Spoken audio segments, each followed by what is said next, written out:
Welcome back to the front page. It's Wednesday, which means your Eye on Health with Dr. Sudip Bose from Medical Center Hospital. Doc, thanks so much for joining us. And I'm sure everyone watching at home can't keep their eyes off this cute. Cute, huh? Right this is Phoebe. All right, and what's Phoebe doing here today? Hey, Phoebe, how you doing? Besides being cute, which she does really well. Well, do you have pet allergies?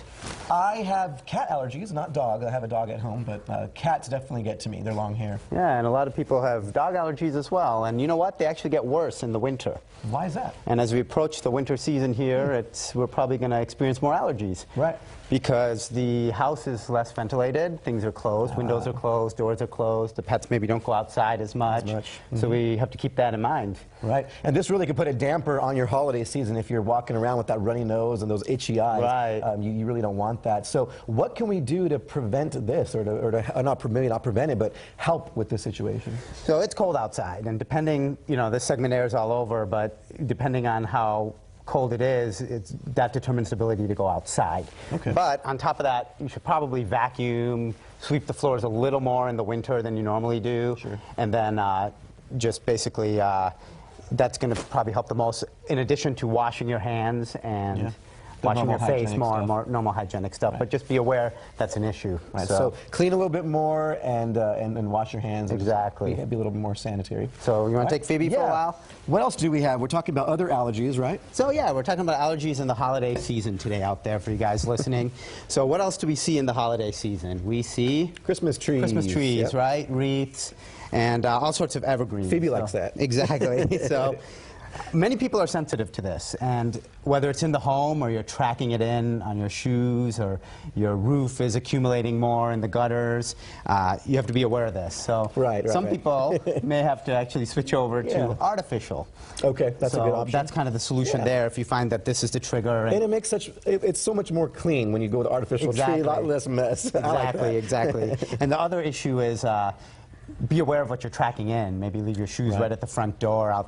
Don't bring it in your house if you think that this is one of the sensitivities.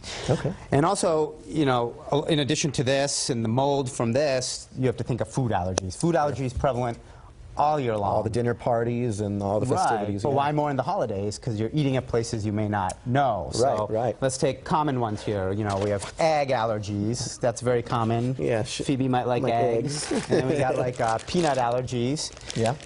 So when we're at home during the year, we may not worry, about it. We have a guard on what's in our food. But when you're eating in the holidays, and especially if you have a child with allergies, that child's going up to open spread and eating the food, and you may not know. Like if you have egg allergies, for example, mayonnaise has eggs, salad dressing has eggs, and you may get contamination. It could be hidden somewhere that you don't know. Exactly. Now, whose responsibility is it? Is it you, the person who's going to the party, or is it the chef's responsibility to tell the dinner party patrons? Well, in general, it's the person who's going to suffer from the allergy should always be cognizant, because if they're depending on somebody else, you have to be a cause for your actions, and definitely be aware that this could happen, because you can't rely on somebody else to look out for you. Sure. Exactly. And that's in general with any of our health. When we talk about, in other segments, going to your primary doctor and being proactive about your health. So. All right. And then finally, dust mites. Remember, our bedding, our pillows, everything, just all that fun stuff. Yeah, all that fun stuff. Phoebe likes to tear apart. Yeah, it's not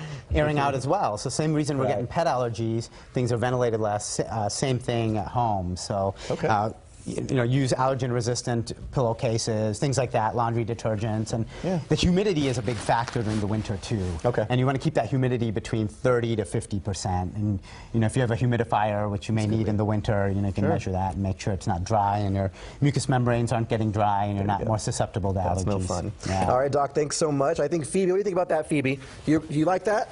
Yeah? All right, we'll have to have Phoebe on in future segments then, because I'm sure she's a hit at home with all the kids and all the parents watching. Well, Doc, thanks so much for joining us. Thank you. And if you have any questions at home that you would like answered here on the front page, go ahead and submit them there to the email you see at the bottom of your screen, and we'll get the doc to answer it here on Wednesdays. Doc, thanks so much. Phoebe, say bye. Bye, Phoebe. We'll be right back. Stay with us.